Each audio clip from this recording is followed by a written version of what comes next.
Action. Bismillahirrahmanirrahim. Rabbi shrah li sadri wa yassir li amri wahlul 'uqdatam min lisani yafqahu qawli. Rabbi zidna ilma warzuqna fahma. Assalamualaikum warahmatullahi wabarakatuh. Alhamdulillahi wa kafa wa nusalli wa nusallim ala nabiyyinal mustafa Muhammadin sallallahu alaihi wasallam wa ala alihi wa ashabihi wa man sara ala nahjihi wa man ittaba'a huda.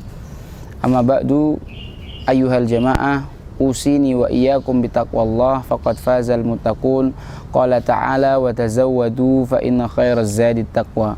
Wa qala ta'ala wa man yattaqillaha yaj'al lahu makhraja wa yarzuqhu min haitsu la yahtasib wa man yatawakkal 'ala Allahi fahuwa hasbuh wa man yattaqillaha yukaffir 'anhu sayyi'atihi wa yu'dhim lahu ajra wa qala wa man yattaqillaha yaj'al lahu min amrihi yusra. Amma ba'du, para pemirsa sekalian dimanapun Anda semua berada, alhamdulillah pada kesempatan yang cerah di pagi menjelang siang ini Allah subhanahu wa ta'ala masih menghadiahkan kepada kita keistiqomahan untuk terus melazimi ilmunya Allah subhanahu wa ta'ala, karena ilmunya Allah subhanahu wa ta'ala ini sangat luar biasa. Disebutkan dalam hadis, ilmunya Allah itu ibarat lautan. Ilmu yang Allah berikan kepada manusia itu ibarat sebuah jarum yang dicemplungkan ke dalam lautan itu, kemudian diangkat lagi. Air yang nempel pada jarum itulah ilmu yang Allah berikan kepada manusia. Kita bisa bayangkan manusia dari zaman Nabi Adam sampai hari kiamat hanya setetes ilmu yang Allah subhanahu wa ta'ala bagi dari samudra ilmunya. Tentu kita harus melazimi diri kita ini untuk senantiasa bertolabul ilmi. Yang kedua, sholawat dan salam kita haturkan pada Nabi Muhammad SAW yang telah memotivasi umatnya untuk senantiasa bertolabul ilmi. Liqaulihi sallallahu alaihi wasallam, tolabul ilmi faridhatun ala kulli muslimin wa muslimah. Para pemirsa sekalian dimanapun Anda semua berada, pada kesempatan kali ini saya akan menyampaikan sebuah pembuka motivasi dari salah seorang ulama terkemuka yang sangat terkenal. Beliau adalah sahabat karibnya Imam Syafi'i, yaitu Imam Sufyan bin Uyainah. Beliau mengatakan, innama ayatul Qur'an khazainu fa idza takhalta khizanatan fajtahid alla takhruj minha hatta ta'rifa ma fiha. Yang artinya sesungguhnya ayat-ayat Al-Quran itu ibarat gudang. Yang mana ketika Anda sudah masuk ke dalam gudang itu, berusahalah untuk tidak keluar dari gudang tersebut. Bersungguh-sungguhlah sampai Anda ngerti apa isi gudangnya. Dalam pepatah Indonesia kita kenal bagaikan ayam yang mati di gudang beras. Seekor ayam makanannya adalah beras dan kawan-kawannya. Akan tetapi lucu sekali apabila seekor ayam masuk ke gudang beras kemudian mati kelaparan di sana, padahal di sekelilingnya ada tumpukan beras yang sedemikian banyak.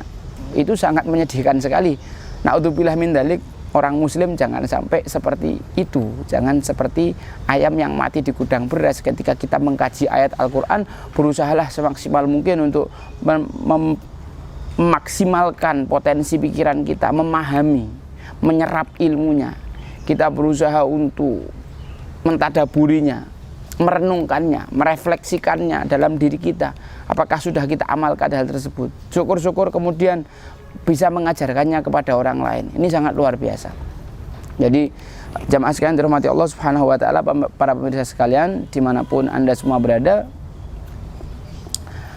banyak sekali hikmah yang bisa kita petik. Nah, sekarang pada kesempatan kali ini saya akan menyampaikan sebuah materi yang berjudul Rahasia Surat Al-Kahfi.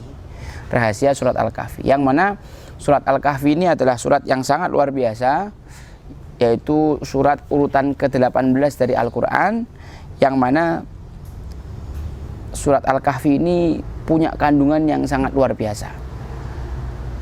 Ada hadis Rasulullah SAW yang berbunyi, khairu yaumin tala'at alaihi syamsu yaumul jum'ah fihi khuliqa Adam wa fihi udkhilal jannah wa fihi ukhrija minha wa la taqumas sa'ah illa fi yaumil jum'ah. Jadi hari Jumat itu adalah hari yang luar biasa. Kenapa? Karena pada hari Jumat inilah Nabi Adam diciptakan. Di hari Jumat ini Nabi Adam itu dimasukkan ke dalam surga. Hari Jumat Nabi Adam dikeluarkan dari surga. Dan pada hari Jumat juga terjadi hari kiamat. Dalam hadis yang lain Rasulullah SAW menyebutkan bahwa man hafidha asyra ayatin min awwali suratil kahfi usima minad dajjal. Siapa orang yang menghafalkan 10 ayat pertama surat Al-Kahfi, maka dia akan dibebaskan dari fitnah dajjal. Memang apa korelasi hubungan antara hadis pertama tentang hari Jumat adalah hari yang mulia, diciptakan Adam, dimasukkan surga, dikeluarkan, dan terjadi hari kiamat pada hari Jumat? Ada hubungannya. Kata kuncinya adalah hari Jumat. Jadi kiamat tidak terjadi pada hari Jumat. Dan barang siapa yang menghafalkan 10 ayat surat Al-Kahfi, maka dia akan diselamatkan dari fitnah dajjal. Sebelum kiamat terjadi ada tanda-tandanya, ada tanda kecil, ada tanda besarnya. Tanda besarnya hari kiamat, yaitu tanda yang paling mengerikan dan paling kita takuti sampai kita diminta oleh Allah Subhanahu wa taala untuk terus berlindung darinya, adalah dari fitnah dajjal. Akumulasi semua fitnah yang ada. Sampai kita itu dalam tasyahud kan berdoa, Allahumma inni a'udzubika min adzabil qabri wa min adzabi jahannam wa min fitnatil mahya wal mamati wa min syarri fitnatil masiihid dajjal. Kita diminta untuk berlindung dari fitnah dajjal. Dan surat Al-Kahfi ini Allah Subhanahu wa taala perintahkan kepada kita untuk membaca setiap malam Jumat dan hari Jumat. Kalau kita belum bisa membaca di malam Jumat, maka hari Jumatnya. Kenapa? Karena membaca surat Al-Kahfi plus mentadaburinya akan menjadikan kita itu mengetahui banyak rahasia, ilmu yang terkandung di dalamnya, yang mana ilmu yang berada dalam surat Al-Kahfi ini sangat bermanfaat, berisi tentang resep-resep rahasia dan protek untuk kita selamat dari berbagai macam fitnah. Jadi dalam Al-Kahfi ini Allah Subhanahu wa taala menceritakan 4 kisah. 1, kisah tentang fitnah iman, diwakili dengan kisahnya Ashabul Kahfi. Kemudian Allah bercerita tentang kisah fitnah harta. Tentang fitnah harta diwakili dengan kisahnya pemilik 2 kebun. Kemudian ada fitnah ilmu, yaitu diwakili dengan kisah perjalanan Nabi Musa menuntut ilmu. Kemudian ada lagi kisah tentang fitnah kekuasaan, yaitu diwakili oleh kisahnya Dzulqarnain. Para pemirsa sekalian dirahmati Allah Subhanahu wa taala, bahwa 4 fitnah tadi, yaitu fitnah iman, fitnah harta, fitnah ilmu, dan fitnah kekuasaan itu nanti akan terakumulasi dalam diri Dajjal.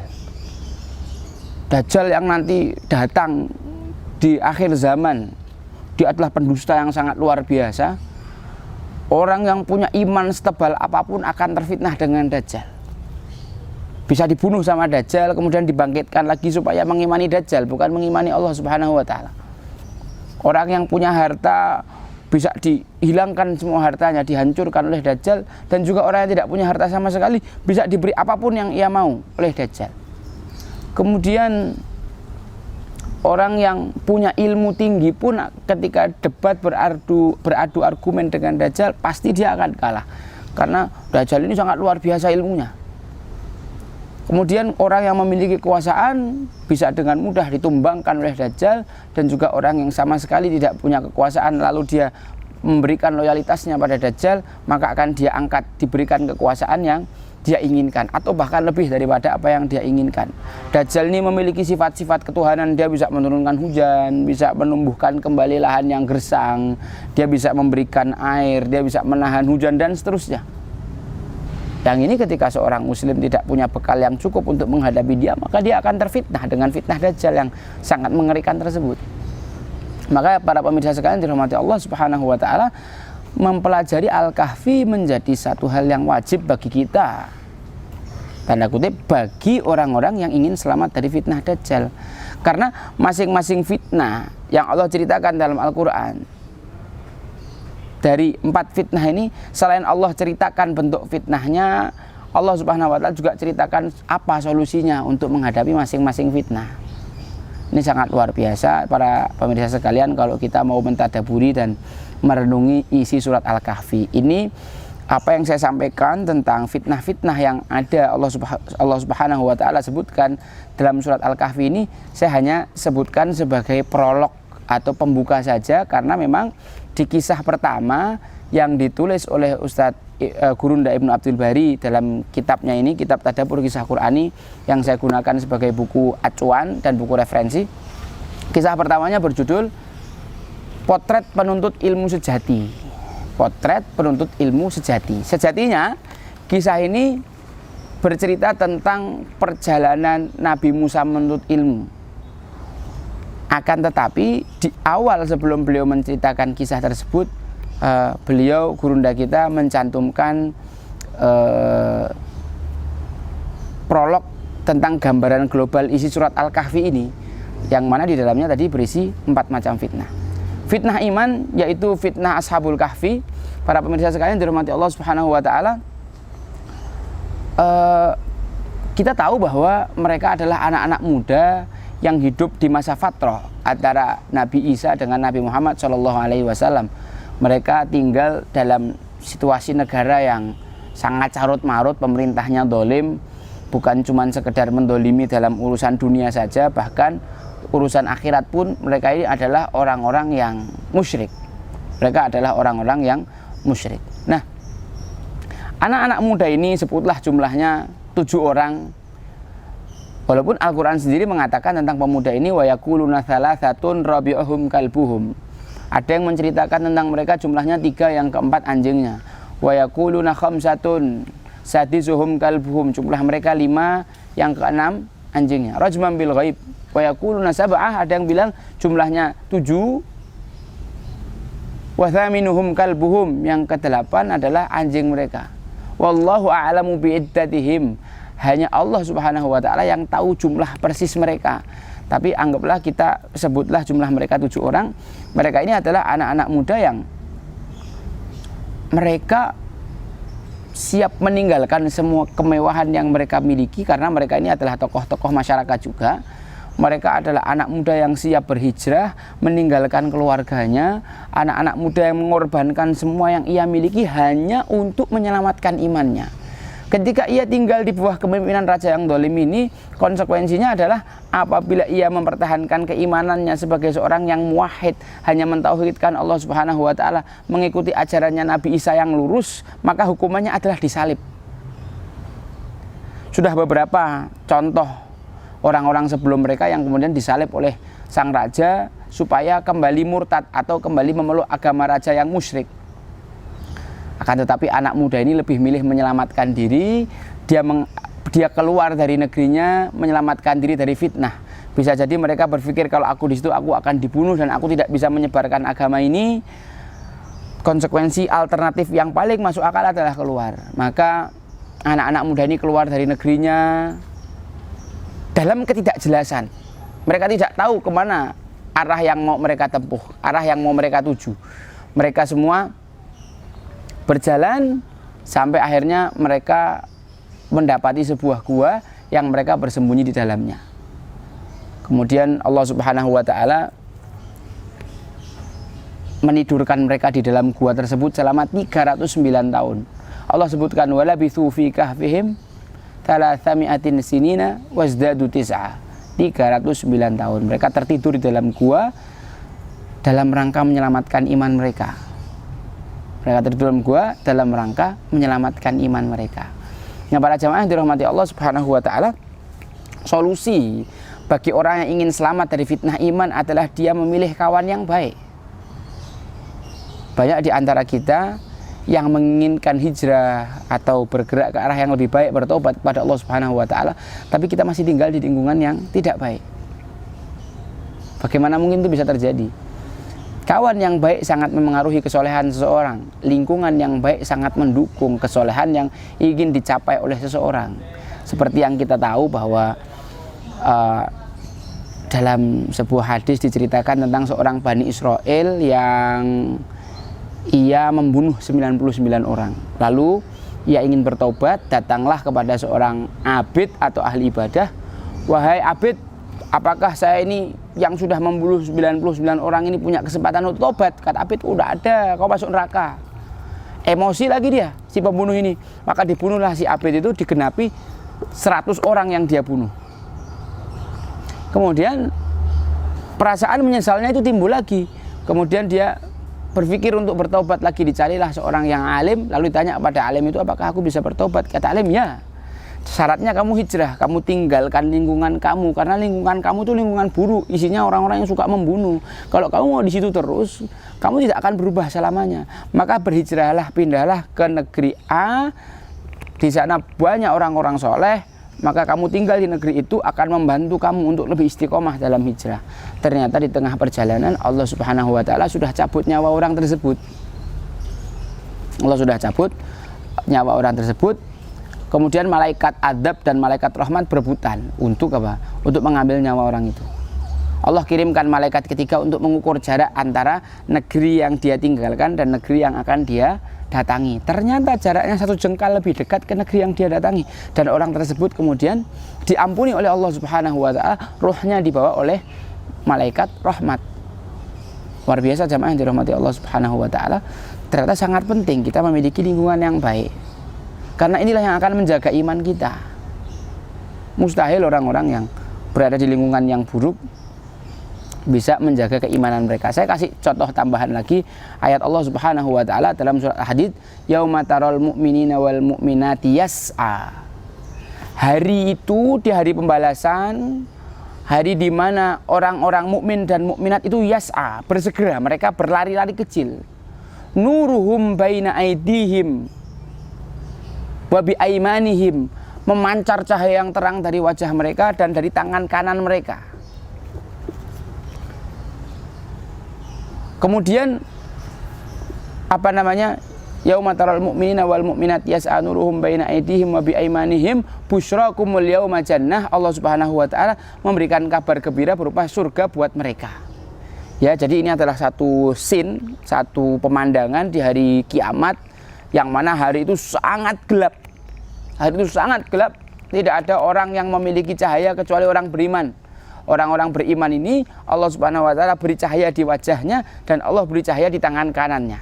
Yang dengan cahaya itu mereka bisa melewati jalanan yang gelap itu dengan sangat mudah. Bahkan mereka berlari-lari kecil mereka.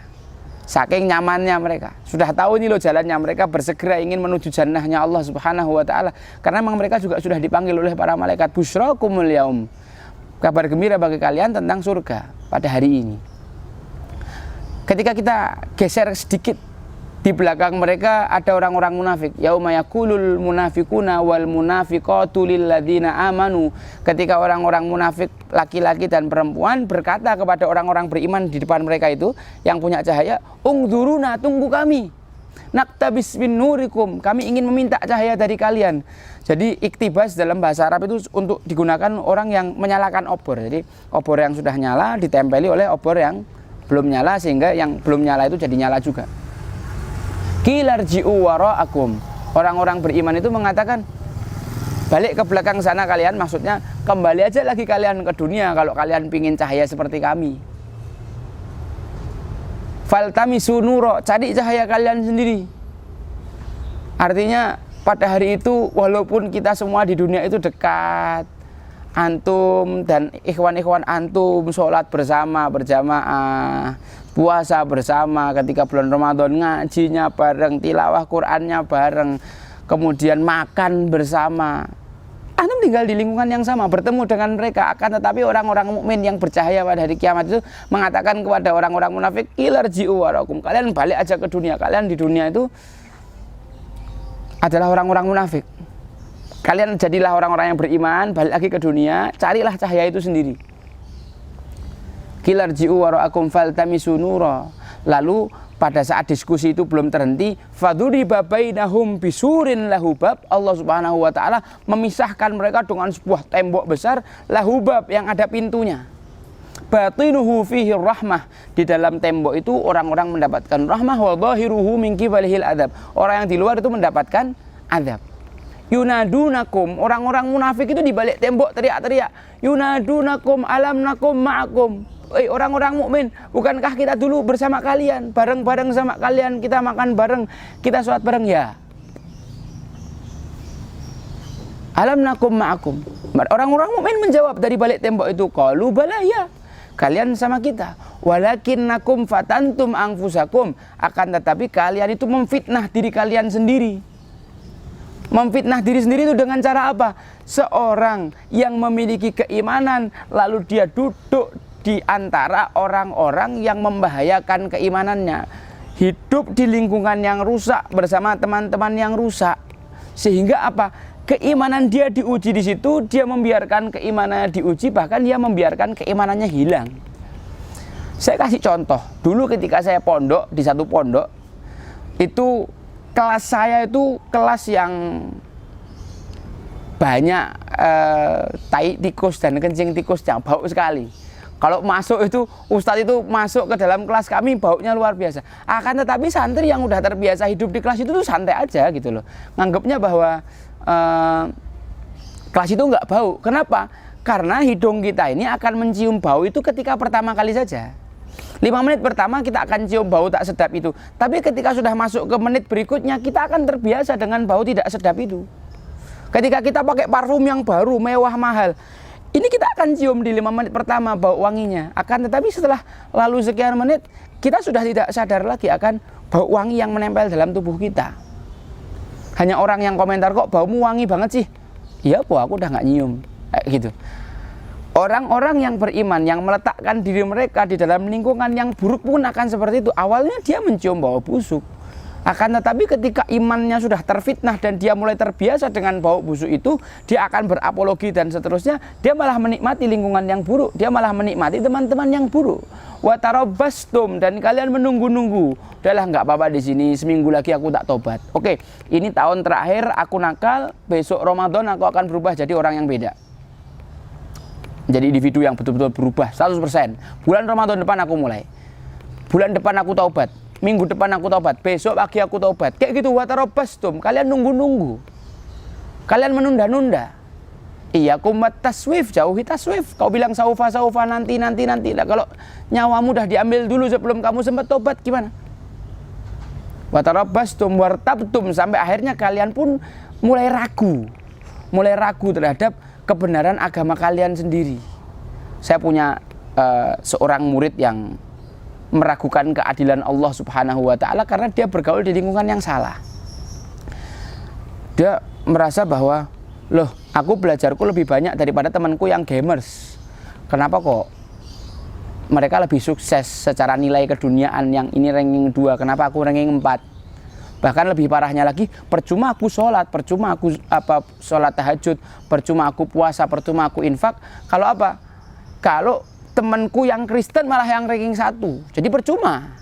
Jadi atas kegalauan dia akan prestasinya, dia malah membaca buku filsafat, berteman dengan teman-teman yang salah, sehingga dia keliru mempersepsikan tentang agama ini.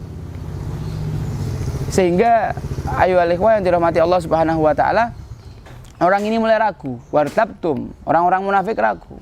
Wa gharratkumul amani, kalian itu ditipu oleh angan-angan kalian. Wa gharrakum billahil ghurur. Bahkan kalian pun tertipu tentang Allah Subhanahu wa ta'ala. Orang itu mengatakan Allah Subhanahu wa ta'ala tidak adil. Na'udzubillah min dzalik, tsumma na'udzubillah wal iyadu billah.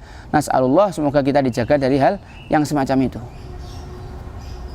Jamaah yang dirahmati Allah Subhanahu wa ta'ala, para pemirsa sekalian dimanapun Anda berada, itu adalah fitnah iman. Solusi menghadapi fitnah iman adalah kita bergaul dengan teman-teman yang baik, kita bergaul dengan orang-orang soleh, kita memilih lingkungan yang tepat, sehingga kita terus bisa menjaga obor keimanan kita tetap menyala. Walaupun kadang redup ketika kita bertemu dengan saudara-saudara kita, nyala lagi tambah terang. Ketika futur itu hampir redup, jangan menyendiri, jangan menghilang dari keramaian. Datangi teman-teman antum yang soleh, yang mereka semua sedang beramal untuk Islam, maka niscaya cahaya iman antum akan kembali menyala dengan terangnya.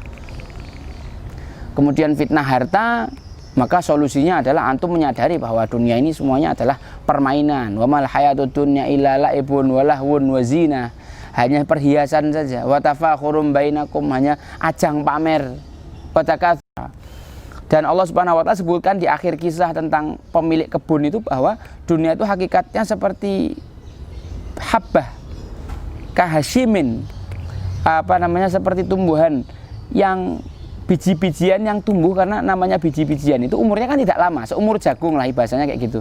Hanya 2-3 bulan panen, kemudian dia menjadi sampah yang akhirnya dibuang. Dunia pun kayak gitu, kita hanya menikmatinya sebentar saja, kemudian kita akan mati. Dan kita akan menghadapi kenikmatan yang kekal abadi, atau kita akan mendapatkan hukuman yang abadi, surga atau neraka. Kemudian menghadapi fitnah ilmu adalah dengan tawadhu, merendahkan diri, merendahkan hati, tidak sombong. Artinya kisah itu adalah tentang Nabi Musa, alimnya Bani Israel, orang yang paling banyak ilmunya. Akan tetapi karena satu kesalahan, nanti insya Allah pada pertemuan yang berikutnya akan saya jelaskan tentang kisahnya Nabi Musa ini, tentang bagaimana Nabi Musa menjadi inspirasi sepanjang sejarah manusia, bahwa beliau adalah penuntut ilmu sejati. Nah ini ternyata solusi yang diberikan Allah Subhanahu wa Ta'ala dalam penghujung atau di dalam inti kisah Nabi Musa ini adalah orang yang menginginkan ilmu jangan sampai terfitnah dengan ilmu. Artinya ilmu itu juga ada fitnahnya, maka untuk menghadapi fitnah ilmu ini kita harus tawadhu, kita harus rendah hati, mengetahui bahwa ilmu itu datangnya dari Allah Subhanahu wa Ta'ala, bukan atas kemampuan kita sendiri. Kemudian yang terakhir adalah fitnah kekuasaan, yang mana Dzulqarnain diceritakan sebagai seorang raja yang sangat berkuasa dari ujung timur dan ujung barat bumi. Dzulqarnain ini raja yang hebat karena apa? Setiap hal yang dia lakukan dia menempuh asbabnya. Banyak para dai, banyak para aktivis muslim, banyak para pejuang Islam yang ketika dia itu memperjuangkan Islam, dia modal tawakal saja dan minim menghitung asbab. Kemarin saya dapatkan sebuah perkataan Ustadz bahwa metode atau mengupayakan asbab itu merupakan sunatullah, dan apabila kita ini dalam perjuangan selalu menempuh metode mengupayakan asbab untuk mencapai pada suatu hasil, maka sungguh kita telah berada di dalam sunnatullah. Dzulqarnain orang yang sangat luar biasa. Dia seorang raja yang sangat berkuasa, akan tetapi dalam segala hal, detail segala hal yang dia kerjakan itu pasti dia menempuh yang namanya asbab. Allah sampai katakan inna makannahu fil ard. Allah Subhanahu wa Ta'ala menjadikan dia tamkin menguasai dunia ini, wa atainahu min kulli syai'in sababa, dan kami memberikan kepada dia ilmu untuk menempuh asbab dalam segala hal yang dia kerjakan. Allah menyandingkan antara tamkin dengan menempuh asbab, karena setiap orang yang menginginkan tamkin di muka bumi dalam aspek apapun, maka dia harus mengupayakan asbabnya. Dan di akhir kisah ini Allah beritahukan kepada kita solusi untuk terhindar dari fitnah kekuasaan, yaitu dengan meyakini semua yang kita dapatkan, semua yang kita kuasai ini semua adalah pemberian Allah Subhanahu wa Ta'ala. Dzulqarnain mengatakan qala hadza rahmatun min rabbi. Ini semua adalah rahmat dari Tuhanku. Fa idza jaa wa'du rabbi, kalau nanti datang janji Allah, ja'alahu dakka. Allah akan hancurkan itu semua. Benteng yang dia bangun yang sangat kuat kokoh, bisa membentengi manusia dari Ya'jud dan Ma'jud, itu nanti menjelang hari kiamat, fa idza jaa wa'du rabbi, kalau janji Allah datang, benteng besar yang dibuat Dzulqarnain itu akan dakka, akan hancur. Kemudian Ya'jud dan Ma'jud itu wahum min kulli hadabi, yang silun akan turun dari setiap tempat yang tinggi. Para pemirsa sekalian yang dirahmati Allah Subhanahu wa Ta'ala, saya kasihkan konklusi atau ringkasan dari ceramah ini bahwa surat Al-Kahfi terdiri dari 4 kisah yang masing-masing kisahnya mewakili satu fitnah. Di dalam atau di akhir kisah itu Allah Subhanahu wa Ta'ala memberikan kita solusi untuk menghadapi fitnah tersebut. Bagi orang yang berakal, bagi orang yang mentadaburi kisah ini, kemudian mengaplikasikan solusi-solusi masalah tersebut, maka dia akan diamankan oleh Allah Subhanahu wa Ta'ala dari fitnah Dajjal. Maka luar biasa sekali kalau kita mau mengkaji jauh lebih dalam tentang surat Al-Kahfi ini. Di kitab ini juga disebutkan perkataan seorang ulama, yaitu Abu Thayyib Al-Makki, bahwa satu ayat Al-Quran itu kalau kita menggalinya kita bisa mendapatkan 60.000 hikmah. Satu ayat kalau mau kita gali kita bisa mendapatkan 60.000 hikmah. Bagaimana dengan sepanjang surat Al-Kahfi kalau kita mau kaji dan pelajari? Maka para jamaah sekalian dirahmati Allah, dimanapun antum berada, mari kita kembali kepada Al-Quran, mari kita mentadaburi kisah-kisahnya, mari kita renungi setiap pelajarannya, sehingga kita menjadi pribadi yang luar biasa, yang kalau kita mentadaburi Al-Kahfi secara khusus, kita akan diamankan oleh Allah Subhanahu wa Ta'ala dari berbagai macam fitnah. Kita tahu solusi untuk keluar dari berbagai macam fitnah, dan semoga kita oleh Allah Subhanahu wa Ta'ala juga dijaga dan dilindungi dari fitnah Dajjal di akhir zaman nanti. Mungkin ini yang dapat saya sampaikan. Apabila ada kurang dan salah saya mohon maaf. Itu datangnya dari diri saya sendiri, kebodohan saya dan kurangnya ilmu saya karena setan yang mengganggu. Kalau ada benarnya jelas dari Allah Subhanahu wa taala. Al-haqqu min rabbika fala takunanna minal mumtarin. Assalamualaikum warahmatullahi wabarakatuh.